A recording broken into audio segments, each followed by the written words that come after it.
Hi, welcome back to the Sing Confidently Live Creatively podcast. Estelle here. I'm a vocal coach, voice teacher, singer, actor, and performer here to help you build confidence in who you are as a singer and a performer and help you just really pursue that creative calling that you know that you have. If you're coming back to singing and you haven't sung in a while, welcome. If you are someone who has been singing and you're a professional but you just need to level up your vocal technique, also welcome.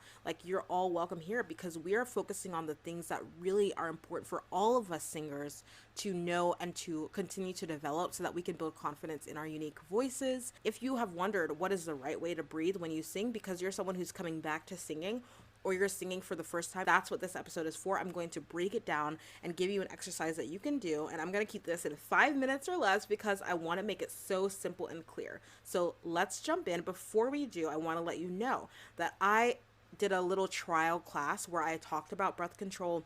It was a group class that I did, just trying it out. And so I just love to know if anyone is interested in that. You can go to creativelybyestelle.com/collective, and it is just a wait list. I just want to see who's interested and who'd be open to it. 1 month we might focus on breath control or breath support. And so that's something that I'm thinking about toying around with. And so if you're interested, go to creativelybyestelle.com/collective, creativelybyestelle.com/collective, and click the join the waitlist button to show that you're interested. So, number one, what is breath control versus breath support? Breath control is how you use your breath as you sing. So basically you want to focus on being efficient with the way that you are using your voice. With the way that you are using your breath. Versus breath support is how your voice continues to have the proper amount of airflow versus air pressure. I see breath support as more so how are you supporting your voice to continue doing it at the vocal fold level. On the flip side, I think of breath control as more so are you able to control how you release your air using your vowel shaping and your resonance space. So that's kind of how I separate the two, but of course they're used synonymously. It's important to really think about not only the vocal fold level, but also the diaphragm, the abdominals, intrinsic, innermost, and extrinsic, intercostal, rib muscles, your pelvic floor. All those things affect the breath support. And so I'm really going to focus on breath support. And when it comes to breath support, the general consensus of vocal pedagogy currently is that abdominal breathing, diaphragmatic abdominal breathing, or belly breathing, they're different terms. That's kind of the way that we are seeing is most helpful. There are other techniques. There's apagio, which is used a lot in classical singing. However, this is what I've learned in my training at Columbia University. And I'm even going to share an exercise that I learned from my advisor, Dr. Goffey Finn at Columbia University. And that is the exercise that I use with a lot of my students. Almost all my students have probably done this exercise, and it is so helpful. On the inhale, when you breathe in air, I want you to think expand. As you breathe in, expand. That means expanding your belly and expanding your chest, keeping your shoulders down the entire time. As you're breathing in, you want to focus on relaxing your shoulders, keeping them down and back, not scrunching them up, shrugging them up by your ears and causing tightness and tension. Exhale, you want to think engage gently. Exhale, engage. This is you gently and slowly engaging your lower belly and your abdominal muscles. So bringing them in slowly as you release your air while you sing. Meanwhile, your shoulders stay relaxed, your chest remains open to resist how quickly your diaphragm returns back to its normal position and how quickly your lungs release air. You don't want to collapse your chest. You want to keep your chest open so you can keep your ribs open. Inhale, expand. Exhale, engage. Now let's do a quick exercise to help us practice this exact thing. Inhale through your nose so that you get some nice warm air to your vocal folds, and you're relaxing your belly as you breathe in. You can just gently breathe out.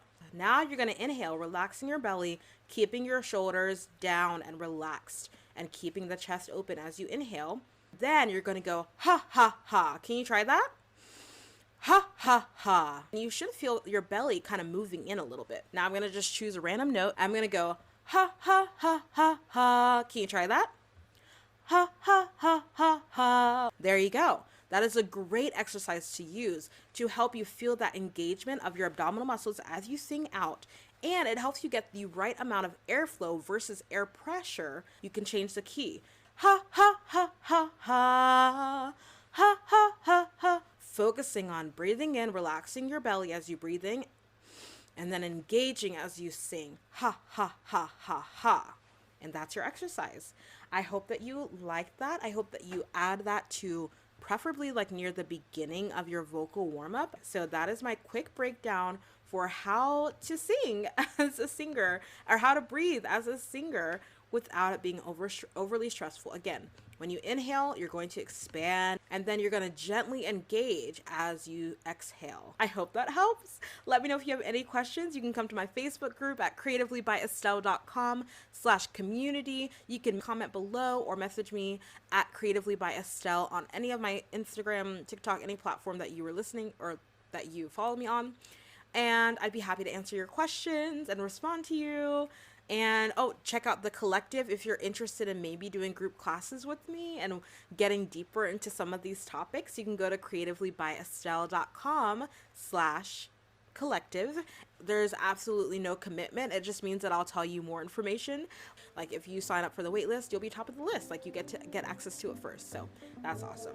All right. Thank you so much for listening. Thank you for being here. Have an amazing day, and I'll talk to you later. Thank you so much for listening to today's episode and to this show. I'm so in awe of you for being here and showing up for your creative gifts. That takes courage. Don't forget to join the performing arts community on Facebook for support and inspiration as you continue on your journey. If this episode helped or inspired you in any way, please leave a review on Apple Podcasts and share it with someone. It means so much.